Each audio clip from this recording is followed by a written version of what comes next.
during our workshop that occurred on Saturday, we were talking an awful lot about a dignity-aware service.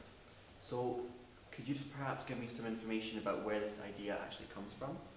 Sure, actually it's an idea that comes from students, and it came about during our first orientation workshop in January of 2015. Students got together in groups and got to discuss the essential question of what is service, and really looking at what it is that we want to offer as a team. And one of the teams that presented, it was the team of seniors, turned around and said, well, what we're talking about here is dignity-aware service. And that phrase has just stuck with us, and it's become our guiding motto. Okay. Do you have any research to support the focus that you want us to be giving to the community? Not really any formal research in the sense of saying, oh, well, 26% of people say that this is more effective.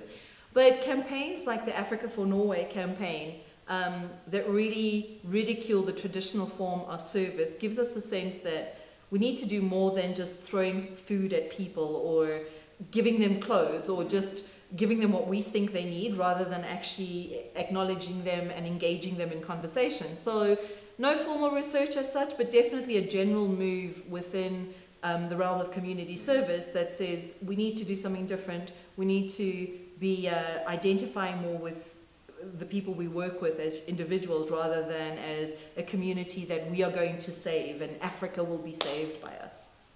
Okay, thank you. So my final question for you is, what does dignity-aware service look like, and how is it different to traditional service? This is a tough one. So what does it look like? Well, it looks like our community authentically engaging with the Teboho Trust community. So none of this notion of kind of arriving and standing back and not even having conversations with the community.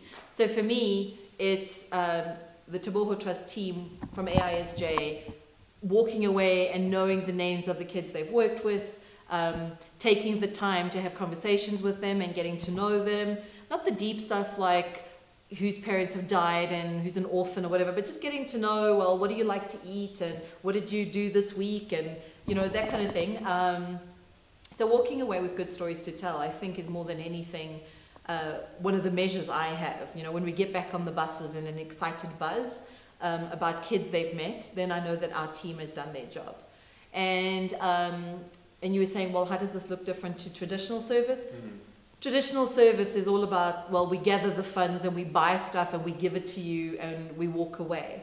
And in no way do we empower you, and in no way do we get to know you as a community.